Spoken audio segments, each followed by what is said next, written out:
Bom dia, tudo bem?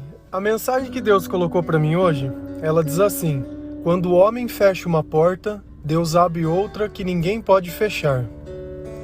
Senhor, tende misericórdia de nós. Perdoa, Pai, todos os nossos pecados. Livra-nos de todo mal. Nos afasta, Senhor, de tudo aquilo que não vem de Ti, de tudo aquilo que não faz parte do nosso propósito. Nós Te agradecemos por tudo que tem feito. Abençoa, Pai, essa palavra. Toca o nosso coração. Envia o Seu Espírito Santo. Nós Te louvamos, nós Te bendizemos, nós Te amamos. Pois somente Tu, ó Pai, é o nosso Deus. É curioso que essa metáfora que a gente usa de porta, Jesus ele também usa, né, sobre uma porta aberta e uma porta fechada. Geralmente uma porta nos leva a um outro lugar, um lugar geralmente que está confinado, um lugar que geralmente está guardado, um lugar que está protegido. E Jesus ele diz que existem duas portas, uma que está no caminho estreito e a outra porta que está no caminho largo. Só que é curioso quando a gente entende que alguém fechou a nossa porta, essa porta nunca é a porta que Deus abriu, porque a porta que Deus abre, ninguém pode fechar. E nós vamos ver isso mais adiante na própria palavra de Deus. Só que uma coisa que a gente precisa perceber é que essa porta que se fecha, normalmente a forma que a gente escolhe essa porta nunca é a forma que Deus ensina. Sempre é uma porta que se abre baseado muitas vezes no nosso interesse. Um exemplo claro de uma porta dessa é quando você recebe uma promoção numa empresa não por mérito, mas por trapaça, ou porque você pisou na cabeça dos outros, ou porque você manipulou, ou porque você falou mal, ou porque você mentiu. Lá na frente vai ter uma consequência que talvez agora pareça que foi um bom negócio. E a gente nunca consegue entender. Então a gente nota que na nossa vida, muitas vezes, pelo simples fato de ter, não quer dizer que vá permanecer. E fica sempre aquela sensação de sempre estar conseguindo e perdendo, conseguindo e perdendo. Jesus ele dá um discernimento sobre as duas portas. Lá em Mateus 7, versículo 13 e 14, a palavra de Deus ela diz assim: entrem pela porta estreita, pois larga é a porta e amplo o caminho que leva à perdição, e são muitos os que entram por ela. Como é estreita a porta e apertado o caminho que leva à vida, são poucos os que a encontram. O que Deus está dizendo? Olha, diante de vocês sempre vai existir dois caminhos. Um que é bem largo e que vai te levar à perdição, e um que é estreito, que poucos encontram. E esse caminho que você caminha nessa porta que te leva à porta estreita, ele te leva à vida também. Então você percebe que quando a gente caminha com Deus, a primeira coisa que a gente nota na nossa vida é que não tem destruição. A partir do momento que eu zelo pelas coisas que eu tenho, eu acabo não abusando da sorte, não abusando da bênção, não abusando da graça. E o que seria isso? Muitas vezes eu gastar mais do que eu tenho, eu querer ser o que eu não sou, eu querer ostentar, eu querer aparecer. Enquanto Jesus ensina, olha, que eu cresça e você diminua, não, eu sou abençoado, eu tenho que crescer. Cristo não, eu tenho que crescer, eu tenho que fazer, eu tenho que aparecer, eu tenho que me mostrar, porque o que os outros vão pensar? Olha o lugar que eu... Sabe, essa ideia de ostentar aquilo que Deus te deu. Esse mundo que a gente vive é uma criação dele. Essa vida que a gente vive é uma criação dele, que nos é emprestada. E nós vivemos como se a vida fosse nossa, que as escolhas fossem nossas. E quem é a perdição? A perdição é o mal, porque o prazer ele é gostoso? Muito gostoso, só que ele não dura. O prazer ele precisa ser pago. O prazer ele precisa ser alimentado. Tem muitas pessoas que só vivem pelo prazer. Um tipo de prazer, sexo. Só vive baseado na sexualidade, naquilo que dá prazer. Ah, mas eu não me sinto assim. Ah, mas eu não me sinto assado. À vontade. Jesus ele está dizendo, olha, tem uma vida e tem um caminho. Quer seguir pelo da perdição? Pode seguir. Você vai ter uma vida? É claro que não. Vai sentir mal, vai sentir depressão, vai sentir tristeza, vai se sentir rejeitado, vai se sentir incompreendido, vai se sentir abandonado. E não é porque Cristo te abandonou, mas porque você decidiu seguir por um caminho que esses são os sentimentos que conduzem ele. Enquanto o caminho que Cristo diz, olha, poucos vão encontrar. Por quê? Porque poucos têm coragem de negar sua própria vida para seguir aquilo que Jesus disse. E sabiamente também lá em Mateus, ele também diz, olha, quem quiser ganhar a sua vida, vai perdê-la. Mas quem perdê-la por minha causa, vai ganhá-la. O que adianta o homem conquistar o mundo inteiro se ele tiver que perder a sua vida no final? É como assim, olha, você está cheio de dinheiro, mas não tem saúde, e agora? O que você vai poder aproveitar? O que você vai aproveitar dessa glória? O que você vai aproveitar disso que você está vivendo? Não vai aproveitar nada. E tem uma coisa que é muito curiosa, que eu acho que a sensibilidade de Deus conosco é muito grande, que talvez a gente mesmo não perceba isso. Lá em Apocalipse 3, versículo 8, a palavra de Deus ela diz assim: conheço as suas obras. Eis que coloquei diante de você uma porta aberta que ninguém pode fechar. Sei que você tem pouca força, mas guardou a minha palavra e não negou o meu nome. Olha como Jesus ele é cuidadoso. Eu sei que você tem pouca força. E quantas vezes não é exatamente dessa forma que a gente se sente? Sem força, sem chão, sem vontade, desanimado. E Jesus disse, olha, se você permanecer nesse caminho, essa porta ela não vai fechar. Ainda que você se atrase a chegar, ela vai estar aberta, te esperando. E por quê? Porque nós guardamos a palavra de Deus e nós não negamos o nome de Jesus. Muito pelo contrário, tentamos fazer que o nome de Jesus seja conhecido por todas as pessoas, que o nome de Jesus esteja acima de qualquer coisa dentro da nossa vida, que ele seja o mais importante. E Deus ele reconhece isso. Aqueles que guardam a sua palavra, que obedecem aquilo que ele ensina, que muitas vezes estão lutando, que muitas vezes somos fracos. E lá na própria palavra diz, o espírito está pronto, mas a carne ela é fraca. E realmente ela é fraca. Sem Deus nós nada podemos, sem Deus nós nada somos.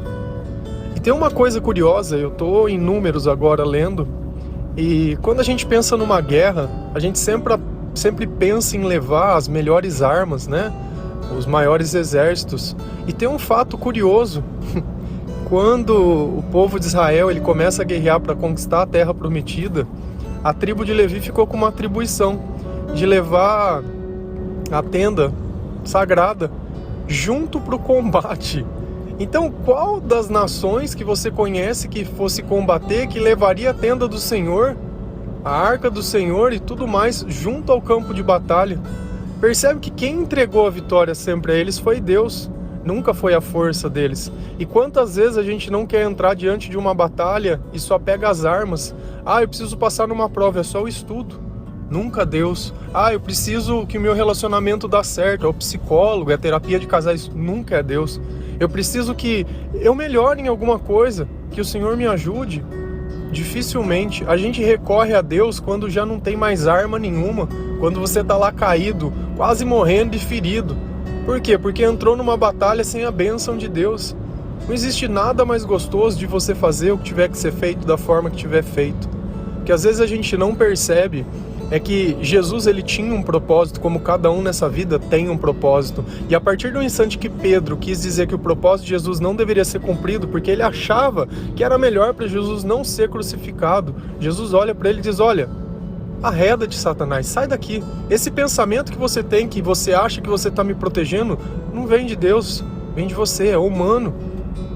Deus, enquanto você estiver vivendo o seu propósito, ele não precisa que ninguém te proteja, nem que ninguém te defenda, porque a nossa confiança, ela está alicerçada em Deus. Curioso que esse mesmo Pedro, que se dizia tão preocupado com Jesus, foi o mesmo que negou Jesus 3 vezes. E esse mesmo Pedro, quando Jesus pediu ajuda, falou, olha, eu tô suando sangue, eu não tô bem, eu tô ansioso, eu preciso sair e orar, vamos lá comigo, ora comigo. E Jesus diz na palavra que ele se atira um pouco mais à frente, se prostra ao chão para orar, e quando ele volta, eles estão dormindo. A única vez que Jesus pede a ajuda deles, eles dormem. E é aquele cara que estava preocupado com Jesus. Você percebe que é muito fácil as palavras contribuírem para uma narrativa de algo que parece nobre, mas no fim está falando de si mesmo, da própria preguiça. Nós temos que tomar muito cuidado. O amor feito de palavras, eles são palavras. O amor feito de gestos, ele é Deus. E quando eu amo sem interesse, sem buscar a minha razão, sem que eu tenha nada em troca, eu amo pelo simples fato de amar, é porque Deus usa da própria criação para fazer bem a outra criação. Nas nossas batalhas, Deus tem que ser o primeiro. Essa tenda, ela precisa ser armada, ela precisa ser levada, ela precisa ser respeitada. Não é um brinquedo que eu coloco, opa, final de semana, tenda desarmada, Deus guardado, partiu, modo inferno, modo diabo, vamos lá, vamos tocar o terror. É justo? É sério? É justo? A troco de quê? Para satisfazer seus amigos? Para tirar uma foto muito louca e postar no Instagram, para simplesmente sei lá o quê, porque alguém te fez um mal há 30 anos atrás, 40 anos atrás, vai continuar culpando o universo pela sua vida? E quantas oportunidades Deus teria para te culpar? Por quantas coisas você fez? E tá aí se fazendo como se fosse um injustiçado? Sério mesmo? Nós devemos perceber que tudo aquilo que a gente perde são as portas que não veio de Deus. Deus deixou muito bem claro que é na nossa fraqueza que Ele vai nos fazer forte, que é na nossa fraqueza que Ele vai cuidar de nós. Só que se nós não nos admitirmos fracos, o orgulho é aquilo que impede de eu me admitir fraco, de eu me admitir que às vezes eu preciso de outras pessoas. E tem uma coisa que é muito curiosa: você tem na sua vida alguém que faça por você o que você não pode fazer por ele? E que sempre essa pessoa está lá, sempre servindo, sempre suprindo as tuas deficiências. Que se você perdesse essa pessoa hoje, a sua vida ela simplesmente deixaria de existir diversas coisas, porque você não tem outra pessoa que faz. Essa pessoa deveria ser a pessoa que você mais valoriza na sua vida. E cuidar não é impor. Cuidar é saber respeitar que apesar das escolhas que ela pode ter, ainda ela continua cuidando de você, ela continua gastando tempo, porque amar é gastar tempo. Amar não é dar presente, amar é gastar tempo. E as pessoas que mais permaneceram na sua vida, que mais gastaram tempo com você, são as pessoas que mais te amam. Aquele que dá simplesmente o que você quer para te mandar embora, ela não está a fim de gastar tempo, porque a tua presença cansa, que é o problema longe. E eu já fui o problema diversas vezes, e talvez por viver assim muito tempo sendo o problema, que eu deixei de viver muitas coisas. Só que eu sei em quem eu tenho acreditado, eu sei o nome de quem eu tenho servido, e eu sei que a minha vida, o meu caráter e as minhas coisas, eles foram lapidados e melhorados através daquilo que Deus ensina. Isso diz que eu sou perfeito? De forma alguma. Mas diz que eu sei olhar o valor de cada pessoa e valorizar. Não porque simplesmente eu vou lá e exijo algo, mas porque através dos meus gestos eu comprovei. Eu jamais tentaria usurpar a glória de Deus ou pegar o trabalho de outra pessoa e dizer que é meu e bater no peito. Você sabe por quê? Porque no final das contas, quando essa porta fechar, todo mundo vai saber que não era Deus e que não era Ele. E que a humilhação vai chegar, que muitas vezes o casamento vai ser desfeito, que o trabalho vai ser fechado e que tudo aquilo não vai. As portas de Deus, ela não fecha. Então, quando você for fazer algo, vamos tomar como base aquilo que Deus ensinou quando o seu povo estava conquistando. Deus em primeiro lugar, a tenda tem que estar junto. Guarda um tempo para orar, guarda um tempo para a palavra. Você percebe que a porta não fecha para quem não nega Jesus. É Jesus o tempo todo, independente do pecado que você carrega em seu coração, é Jesus o tempo todo. Independente do pecado que está dentro do teu coração, a palavra de Deus tem que estar acima de qualquer coisa. Eu tenho que aprender a respeitar a individualidade de cada pessoa, a escolha de cada pessoa, porque se eu quero impor o bem sobre a vontade de alguém, isso não é impor o bem, isso não faz bem para ninguém. Ainda que você ache que você cuide, como Pedro dizia, olha Jesus, eu estou cuidando de você. Quando Jesus precisou da ajuda dele, ele não ajudou. Então faça o que as pessoas não te pedem, ao invés de você impor que elas façam o que você acha que elas têm que fazer. Eu respeito cada um, até as más escolhas, assim como Deus respeita. Você acha que alegra a Deus ver nós pecando? Você acha que alegrou a Deus quando Moisés desceu do monte com a tábua dos 10 mandamentos? Teoricamente seria algo bom e chegou lá o povo adorando um bezerro de ouro? Não alegrou. Deus não se alegra com nada disso. E a dificuldade que a gente passa é a dificuldade que nós mesmos queremos passar. Porque é sempre o esperto, é sempre o querer para hoje. Não tem capacidade de plantar, de regar, de cuidar para depois colher. Não, eu quero pegar o que os outros plantaram. Sabe, esse tipo de pensamento ele precisa sair de dentro do nosso coração. Essa ideia de receber algo que não veio de ti. Sabe, receber algo é sempre querendo só a vantagem. E nunca olha se está sendo justo ou injusto. Nunca presta atenção para ouvir o que o outro fala. Por quê? Porque eu imagino que... Escuta o que o outro fala. Principalmente se for essa pessoa que, se você perder, você não tem outra pessoa que faz. Deveria, ao invés de esconder a verdade, mostrar para essa pessoa. Porque se ela conhece o caminho, ela poderia te levar para o caminho. Agora você vive uma vida escondendo e se aparecendo e tentando manipular e tentando fazer. Onde você espera chegar? Não tem jeito. Amém?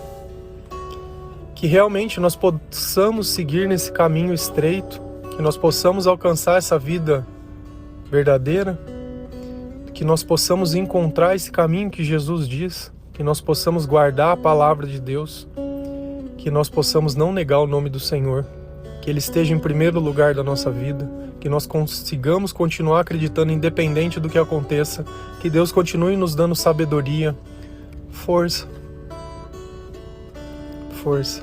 na nossa fraqueza, que Deus vai nos fazer forte. Amém? Um bom dia.